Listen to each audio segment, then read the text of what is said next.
ರಾಜ್ಯಾದ್ಯಂತ ಸರ್ಕಾರಿ ಶಾಲೆಗಳು ಅಂದ್ರೆ ಎಲ್ಲಾ ತಾತ್ಸಾರ ಮಾಡುವಂತದ್ದು ಸರ್ವೇ ಸಾಮಾನ್ಯವಾಗಿ ನಾವು ನೋಡೇ ಇರ್ತೀವಿ. ಅದೇ ರೀತಿ ಸುಮಾರು 250 ಸ್ಟ್ರೆಂತ್ ಇರೋ ಈ ಒಂದು ಸರ್ಕಾರಿ ಶಾಲೆ, ಸರ್ಕಾರಿ ಉರ್ದು ಶಾಲೆಯಲ್ಲಿ ಬಹಳಷ್ಟು ದಿವಸದಿಂದ ಕಂಪ್ಲೇಂಟ್ ಮಾಡ್ತಾ ಹೋಗ್ತಾರೆ. ಅಂದ್ರೆ ಕೊಠಡಿಗಳು ಸರಿ ಇಲ್ಲ, ಬಿಲ್ಡಿಂಗ್ ಸರಿ ಇಲ್ಲ, ಬೀಳೋ ಮಟ್ಟಕ್ಕೆ ಬಂದಿದೆ ಅಂತಾನು ಕೂಡ ದೂರು ಸಲ್ಲಿಸ್ತಾರೆ.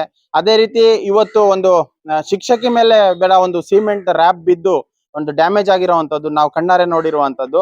ಯಾಕೆ ಸರ್ಕಾರ ಸರ್ಕಾರಿ ಶಾಲೆಗಳ ಬಗ್ಗೆ ಗಮನ ಹರಿಸಲ್ಲ? ಬಿಒಗಳು ಏನ್ ಮಾಡ್ತಾ ಇದ್ದಾರೆ? ಇದಕ್ಕೆ ಸಂಬಂಧಪಟ್ಟ ಅಧಿಕಾರಿಗಳು ಏನ್ ಮಾಡ್ತಾ ಇದ್ದಾರೆ?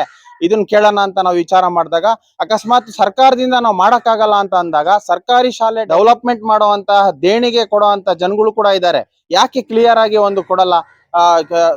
ಆಫೀಸರ್ಸ್ ನ ಕೇಳ್ತಾ ಹೋದ್ರೆ ಬಿಲ್ಡಿಂಗ್ ಡೆಮಾಲಿಶ್ ಆರ್ಡರ್ ಬರಬೇಕು, ಸರ್ವೆ ಆಗ್ಬೇಕು, ಕಾಪಿ ಕೊಡ್ಬೇಕು, ಈ ತರ ಹೇಳ್ತಾ ಇದ್ದಾರೆ. ಅಕಸ್ಮಾತ್ ಅದಕ್ಕೆ ಎಷ್ಟು ಮಕ್ಕಳು ಬಲಿ ಆಗ್ಬೇಕು?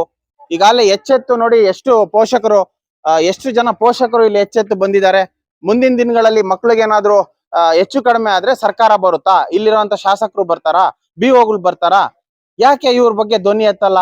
ಈ ಸರ್ಕಾರ ಆಗಿರ್ಬೋದು, ಶಾಸಕರಾಗಿರ್ಬೋದು, ಇಲ್ಲಿಗೆ ಸಂಬಂಧಪಟ್ಟ ಅಧಿಕಾರಿಗಳಾಗಿರ್ಬೋದು, ಕೂಡಲೇ ಈ ಜಾಗಕ್ಕೆ ಬಂದು ಪರಿಶೀಲನೆ ಮಾಡಿ, ಅಕಸ್ಮಾತ್ ಈ ಬಿಲ್ಡಿಂಗ್ ನ ಡೆಮಾಲಿಶ್ ಮಾಡಕ್ ಆಗಲ್ಲ, ನವೀಕರಣ ಮಾಡಕ್ ಆಗಲ್ಲ ಅಂದ್ರೆ ಈ ಮಕ್ಕಳನ್ನ ಸ್ಥಳಾಂತರ ಆಗಿ ಮಾಡುವಂತ ವ್ಯವಸ್ಥೆ ಮಾಡಿಸ್ಬೇಕು, ಆ ವಿದ್ಯಾಭ್ಯಾಸಕ್ಕೆ ಅನುಕೂಲ ಮಾಡ್ಬೇಕು ಅಂತ ಪೋಷಕರ ಒಂದು ಆಸೆಯಿಂದ ಇಲ್ಲಿ ಬಂದಿರುವಂತದ್ದು. ಹಾಗಾದ್ರೆ ಬನ್ನಿ, ಪೋಷಕರು ಏನ್ ಸಮಸ್ಯೆ ಆಗಿದೆ, ಅವ್ರ ಮಕ್ಕಳು ಓದ್ತಾ ಇರುವಂತ ತಾಯಿ ಏನ್ ಹೇಳ್ತಾರೆ, ತಂದೆ ಏನ್ ಹೇಳ್ತಾರೆ ಅನ್ನೋದು ಕೇಳ್ತಾ ಹೋಗೋಣ. ಸಿರಾ ಇತಿಹಾಸದಲ್ಲಿ ಈ 5 ವರ್ಷದಿಂದ ಹೆಚ್ಚು ಕಮ್ಮಿ ಬರ್ತಾ ಬರ್ತಾ ಮಳೆ ಜಾಸ್ತಿ ಆಗ್ತಿದೆ, ಕಮ್ಮಿ ಆಗ್ತಿದೆ. ಈ ವಾತಾವರಣದಿಂದ ಬಿಲ್ಡಿಂಗ್ಗಳು ಕುಸಿತಾ ಇದಾವೆ.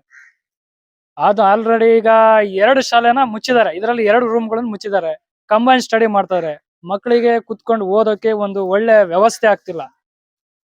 ಇದರ ನಂತರ ಇಲ್ಲಿ ವಿಚಾರಿಸಿದಾಗ ಎಲ್ಲಾ ಕಡೆ ಕಂಪ್ಲೇಂಟ್ ಕೊಟ್ಟಿದ್ದಾರೆ. ಬಿಒ ಆಫೀಸ್ಗಳಿಗೆ ಹೇಳಿದ್ದಾರೆ, ಶಾಸಕರಿಗೆ ಹೇಳಿದ್ದಾರೆ, ಶಾಸಕರು ಬಂದು ನೋಡ್ಕೊಂಡು ಹೋಗಿದ್ದಾರೆ. ಎಲ್ಲಾ ಕೌನ್ಸಿಲರ್ಗಳು ಸೇರಿ ಅವರು ಒಂದ್ ಸಭೆ ನಡೆಸಿ ಅವರು ಎಲ್ಲ ಮಾತಾಡಿದ್ದಾರೆ. ಆದ್ರೂ ಇದನ್ನ ಇಂಪ್ರೂವ್ಮೆಂಟ್ ಮಾಡ್ತಿಲ್ಲ. ಇದು ಯಾವಾಗ ಇನ್ನ ಆಗೋದು ಏನಂತ ಒಂದು ಗೊತ್ತಾಗ್ತಿಲ್ಲ. ಇದೇ ವಾಹಿನಿಲಿ ಹೆಚ್ಚು ಕಮ್ಮಿ ಇದು 4ನೇ ಸತಿ ಹಾಕಿರೋದು. ಇದೇ 24 ನ್ಯೂಸ್ ಏನಿದೆ, ಈ ವಾಹಿನಿಲಿ 4ನೇ ಸತಿ ಸುದ್ದಿಗೋಷ್ಠಿ ಆಗ್ತಿದೆ. ಮಕ್ಕಳು ನೋಡಿ ಕುತ್ಕೊಳಕ್ ಬಹಳ ಕಷ್ಟ ಆಗ್ತಿದೆ ಮಕ್ಕಳಿಗೆ. ಈಗ ಜಸ್ಟ್ ಒಂದ್ ಅರ್ಧ ಗಂಟೆ ಮುಂಚೆ ಟೀಚರ್ಸ್ ಮೇಲೆ ಬಿದ್ದಿದೆ ಆ ಸೀಲಿಂಗ್. ಮಕ್ಕಳ ಮೇಲೆ ಬಿದ್ರೆ ಏನ್ ಮಾಡ್ಬೇಕು? ದಯವಿಟ್ಟು ಎಲ್ಲರಿಂದ ಕೇಳ್ಕೊಳೋದೇನಂದ್ರೆ, ಈ ಒಂದು ಶಾಲೆನ ಒಂದು ಮುಂದೆ ವರ್ಷಕ್ಕೆ, ಈ ಬಿಲ್ಡಿಂಗ್ ನ ಒಂದು ಕಟ್ಟಡವನ್ನ ನಿರ್ಮಿಸೋಕೆ ಎಲ್ಲರಿಂದ ಸಹಾಯ ಕೇಳ್ತಿದ್ವಿ. ಎಲ್ಲರೂ ಸೇರಿ ಇದನ್ನ ಸಹಕರಿಸಿ. ಸರ್ ನಮಸ್ತೆ ಸರ್. ನಮ್ಮ ಮಕ್ಕಳಿಗೆ ಇಲ್ಲಿ ಗವರ್ಮೆಂಟ್ ಸ್ಕೂಲ್ ಅಲ್ಲಿ ಓದಿಸ್ತಾ ಇದೀವಿ. ಇಲ್ಲಿ ಸ್ಕೂಲ್ ಎಲ್ಲ ಪ್ರಾಬ್ಲಮ್ ಐತೆ, ಬಿಲ್ಡಿಂಗ್ ಎಲ್ಲ ಪ್ರಾಬ್ಲಮ್ ಐತೆ. ಇವಾಗ ಜಸ್ಟ್ ನಮ್ ಮುಂದೆನೆ ಬಿತ್ತು. ಅದೇ ತರ ನಮ್ ಮಕ್ಳಿಗೆ ಬಿದ್ರೆ ಯಾರ್ ಜವಾಬ್ದಾರಿ, ಯಾರ್ ಆಗ್ತಾರೆ? ನಮ್ ಮಕ್ಳಿಗೆ ಒಂದ್ ಸ್ವಲ್ಪ ಜ್ವರ ಬಂದ್ರೆ ನಾವ್ ತಡ್ಕೊಳಲ್ಲ. ಅಂತದ್ರಲ್ಲಿ ಏನಾದ್ರೂ ಮಿಸ್ ಆದ್ರೆ ಯಾರ್ ಹೊಣೆ ಆಗ್ತಾರೆ? ಯಾರ್ ನಮ್ ಮಕ್ಳಿಗೆ ಜವಾಬ್ದಾರಿ ಆಗ್ತಾರೆ? ನಾವು ಬಡವರು ಸರ್. ನಾವು ಈ ಶಾಲೆಯಲ್ಲಿ ಓದಿಸ್ತಾ ಇದೀವಿ. ದೊಡ್ಡ ಶಾಲೆಯಲ್ಲಿ ನಮ್ ಕೈಲಿ ಆಗಲ್ಲ ಓದ್ಸಕ್ಕೆ. ಇದೇ ಶಾಲೆ ಈ ತರ ಆದ್ರೆ ನಾವ್ ಎಲ್ಲಿ ಹೋಗ್ಬೇಕು? ಯಾರಿಗ್ ಕೇಳ್ಬೇಕು? ನೀವೇ ನೋಡಿಲ್ಲ, ನೀವೇ ಬಂದ್ ಮಾಡಿಲ್ಲ ಕೆಲ್ಸ ಅಂದ್ರೆ ಇಲ್ಲಿ ಯಾರಿಗೆ ಹೇಳ್ಬೇಕು? ಇಲ್ಲಿ ಸ್ವಲ್ಪ ನೋಡಿ, ದಯವಿಟ್ಟು ನಮ್ಮ ಮಕ್ಳಿಗೆ ಸ್ವಲ್ಪ ಸಹಾಯ ಆಗುತ್ತೆ, ಮಾಡ್ಕೊಡಿ. ಬಿಲ್ಡಿಂಗ್ ಎಲ್ಲ ಕ್ಲೀನ್ ಮಾಡ್ಕೊಡಿ. ಟೀಚರ್ಸ್ ಮಗಳದು ಸೇರ್ಸಿ ಹೇಳ್ತಿರೋದ್ ನಾವು. ಸರ್ಕಾರಿ ಶಾಲೆಯಲ್ಲಿ ನಮ್ಮಂತ ಬಡವರ ಮಕ್ಕಳು ದೊಡ್ಡ ಮಟ್ಟದಲ್ಲಿ ಓದಬೇಕು ಅಂತ ಅನುಕೂಲ ಮಾಡ್ಕೊಡಿ ಅಂತ ನಿಮ್ಮಲ್ಲಿ ಕೇಳ್ಕೊಳ್ತಿದೀವಿ. ಇದಕ್ಕೆ ಎಲ್ಲಾರು ಸಂಬಂಧಪಟ್ಟವರು ಎಲ್ಲಾರು ನೋಡಿ ಬಂದು ಕೆಲಸ ಮಾಡಿ ಕೊಡ್ಬೇಕು. ಈ ಬಿಲ್ಡಿಂಗ್ ಶಾಲೆಗೆ ಸೇರ್ಸಿರಿ ಅಂತ ಹೇಳ್ಬಿಟ್ಟು ಮಾಡ್ತೀರಾ? ಇದೆಲ್ಲ ನಾವು ಈ ಬಿಲ್ಡಿಂಗ್ಗಳು ನೋಡಿ ನಮಗೆ ಹೆದರಿಕೆ ಆಗ್ತಾ ಇದೆ. ನಾವು ಶಾಲೆಗೆ ಸೇರ್ಸೋ ಇದ್ರಲ್ಲಿಲ್ಲ. ನಮ್ ಬಿಲ್ಡಿಂಗ್ ನೋಡಿ ನಮ್ ಕಣ್ಣಾರೆ ನಾವು ನೋಡಿದೀವಿ.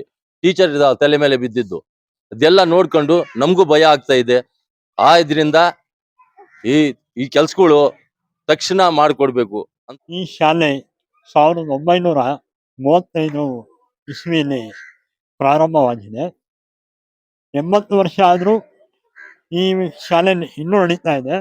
ಈ ಶಾಲೆಯಲ್ಲಿ ಮಕ್ಕಳು 230 ಜನ ವಿದ್ಯಾಭ್ಯಾಸ ಮಾಡ್ತಾ ಇದ್ದಾರೆ. ಈಗ ಶಾಲೆ ಬಿಲ್ಡಿಂಗು ಶಿಥಿಲವಾಗಿದೆ. ಇದನ್ನ ಯಾರೂ ಕೂಡ ಗಮನಿಸ್ತಾರಿಲ್ಲ. ನಾವು ಸುಮಾರು 2 ವರ್ಷದಿಂದ MLA ಸಾಹೇಬ್ರಿಗೂ ಸರ್ಕಾರಕ್ಕೂ ಲೆಟರ್ ಕೊಟ್ಟಿದ್ರು ಕೂಡ ಇದನ್ನ ಗಮನ ಹರಿಸ್ತಾ ಇಲ್ಲ.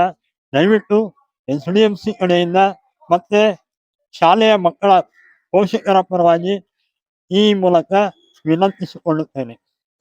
हमें तो पढ़े में हमारे बच्चे अच्छा पढ़ना एजुकेशन पढ़ना हमारे बच्चे हम ना बड़े स्कूल हमें पढ़ाने की हिम्मत नहीं है ಸರ್ ಅವ್ರು ಹೇಳ್ತಿದ್ದಾರೆ ಸರ್ಕಾರಿ ಶಾಲೆಗೆ ಸೇರಿಸ್ರಿ ಅಂತ ಎಲ್ಲ ಪ್ರಚಾರ ಮಾಡ್ತೀರಾ, ನಮ್ಮ ಹತ್ರ ದುಡ್ಡಿಲ್ಲ ದೊಡ್ಡ ದೊಡ್ಡ ಶಾಲೆಗೆ ಸೇರ್ಸಕ್ಕೆ, ಸರ್ಕಾರಿ ಶಾಲೆಗೆ ಸೇರಿಸಿದ್ರೆ ಈ ಪರಿಸ್ಥಿತಿ ಹಿಂಗಿದೆ, ಇವತ್ತು ಟೀಚರ್ಗಾಗಿರೋ ಪರಿಸ್ಥಿತಿ ನಮ್ಮ ಮಕ್ಳಿಗಾದ್ರೆ ನಾವ್ ಎಲ್ಲಿ ಹೋಗ್ಬೇಕು ಹೇಳ್ಕೊಳಕ್ಕೆ ಅಂತಾರೆ. ಮೊನ್ನೆ MLA ಸಾಹೇಬರು ಭೇಟಿ ಕೊಟ್ಟ ಸಂದರ್ಭದಲ್ಲಿ ಎಲ್ಲ ಏನು ಶಿಥಿಲವಾಗಿರ್ತಕ್ಕಂಥ ಕಟ್ಟಡಗಳನ್ನ ಪೂರ್ಣ ಪ್ರಮಾಣದಲ್ಲಿ ಡೆಮಾಲಿಷ್ ಮಾಡಿ ಹೊಸ ಬಿಲ್ಡಿಂಗ್ ಗಳನ್ನ ಕೊಡ್ತೀವಿ ಅಂತ ಹೇಳಿದ್ದಾರೆ. ಈಗ ಮೊನ್ನೆ ದಿನ ನಡೆದಂತ ನಲ್ಲಿ ಮಾನ್ಯ ಜಿಲ್ಲಾ ಪಂಚಾಯತ್ ಕಾರ್ಯನಿರ್ವಹಣಾಧಿಕಾರಿಗಳು ಸೋರ್ತಕ್ಕಂತ ಮತ್ತೆ ಬೀಳ್ತಕ್ಕಂತ ಕಟ್ಟಡಗಳ ಮಾಹಿತಿಯನ್ನ ಕೊಡಿ ಅಂತ ಹೇಳಿದ್ದಾರೆ. ಈಗಾಗಲೇ ನಿನ್ನೆ ದಿನ ನಾವು ಈ ಶಾಲೆಯ ಸೋರ್ತಕ್ಕಂತ ಎಲ್ಲಾ ಬಿಲ್ಡಿಂಗ್ ಗಳ ಮಾಹಿತಿಯನ್ನ ಫೋಟೋ ಸಮೇತ SDMC ವರದಿ ಸಮೇತ ಮತ್ತೆ HM ರವರ ರಿಕ್ವೆಸ್ಟ್ ಲೆಟರ್ ಮುಖಾಂತರ ಕೊಟ್ಟಿದ್ದೀವಿ. ತುರ್ತು ಪರಿಸ್ಥಿತಿನಲ್ಲಿ ಅವರೀಗ ಬಂದು ಕೆಲವೇ ದಿನಗಳಲ್ಲಿ ಈ ಬೀಳ್ತಕ್ಕಂತ ಕಟ್ಟಡಗಳನ್ನು ನೆಲಸಮಗೊಳಿಸ್ತಾರೆ. ಯಾವುದಾದ್ರೂ ಒಂದು ಅನುದಾನದಡಿನಲ್ಲಿ ಮಕ್ಕಳ ಸಂಖ್ಯೆಯನ್ನು ಆಧರಿಸಿ ಬಿಲ್ಡಿಂಗ್ ಗಳನ್ನ ಸ್ಯಾಂಕ್ಷನ್ ಮಾಡ್ತಾರೆ ಸರ್. ಎಷ್ಟು ಜನ ಮಕ್ಳಿದ್ದಾರೆ ಸರ್ ಟೋಟಲ್ ಇಲ್ಲಿ 220 ಇದೆ ಸರ್. 220 ಮಕ್ಕಳಿದ್ದಾರೆ 1ರಿಂದ 7ನೇ ತರಗತಿ. ಸರ್ ಇಷ್ಟೆಲ್ಲ ಸಮಸ್ಯೆ ಆಗಿದೆ, ಈಗ ನೀವು ಮುಖಂಡರು ಸಮುದಾಯದ ಪರವಾಗೂ ಸರ್ಕಾರದ ಪರವಾಗೂ ಮಾತಾಡುವಂತವ್ರು, ಹೇಳಿ ಸರ್ ಏನ್ ಹೇಳ್ತೀರಿ? ಇವತ್ತಿನ ದಿವಸ ಅದೇ ಟೀಚರ್ಸ್ ಎಲ್ಲ ಹೇಳಿ ಇದು RCC ಬಿದ್ದೋಗಿದೆ ಅಂತ. ಇದ್ರ ಮುಂಚೆನೂ ನಾವು ಎಲೆಕ್ಷನ್ಸ್ ಟೈಮಲ್ಲೂ ಜಯಚಂದ್ರ ಸಾಹೇಬ್ರಿಗೆ ಕರ್ಕೊಂಡ್ಬಂದು ತೋರಿಸಿದ್ವಿ.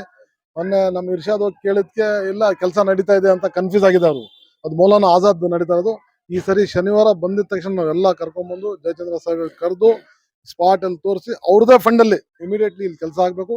ಬಿಲ್ಡಿಂಗ್ ಕೀಳೋದು ಒಂದ್ ಸ್ವಲ್ಪ ಲೇಟ್ ಆದ್ರೂ ಬೇರೆ ರೂಮ್ ಎಲ್ಲ ರೆಡಿ ಮಾಡಿಸಿ ಮಕ್ಳಿಗೆ ಶಿಫ್ಟ್ ಮಾಡಿ ಆಮೇಲೆ ಬಿಲ್ಡಿಂಗ್ ಕೀಳ್ಸಿ ಹೊಸ ಬಿಲ್ಡಿಂಗ್ ಕಟ್ಕೊಡ್ಬೇಕು ಅಂತ ಹೇಳಿ ನಾವೆಲ್ಲ ಸದಸ್ಯರು ಪ್ರೆಜರ್ ಹಾಕಿ ಆದಷ್ಟು ಬೇಗ ನಾವು ಇದಾಗ್ಲಿ ಅಂತ ಇದು ನಿರ್ಮಾಣ ಮಾಡಕ್ಕೆ ಪ್ರಯತ್ನ ಮಾಡ್ತೀವಿ. ಆಮೇಲೆ ಪೇರೆಂಟ್ಸ್ಗೂ ಈಗ ಬಂದು ಹೇಳ್ತಾ ಇದಾರೆ, ಅದು ಗಮನಕ್ಕೆ ತಗೊಂಡಿದ್ವಿ. ಆಮೇಲೆ ಈಗ ಆ ರೂಮ್ ಅಲ್ಲಿ ಮಕ್ಕಳು ಮತ್ತೆ ಟೀಚರ್ಸ್ ಯಾರು ಹೋಗಬಾರ್ದು ಅಂತ ಡೈರೆಕ್ಷನ್ ಕೊಟ್ಟಿದಾರಂತೆ BO ಕಡೆಯಿಂದ. ಅದೊಂದು ಸ್ವಲ್ಪ ದಿವಸ ಕಾಲಾವಕಾಶದಲ್ಲಿ ನಾವು ಇದು ಕಂಪ್ಲೀಟ್ ಮಾಡ್ತೀವಿ ಬಿಲ್ಡಿಂಗ್.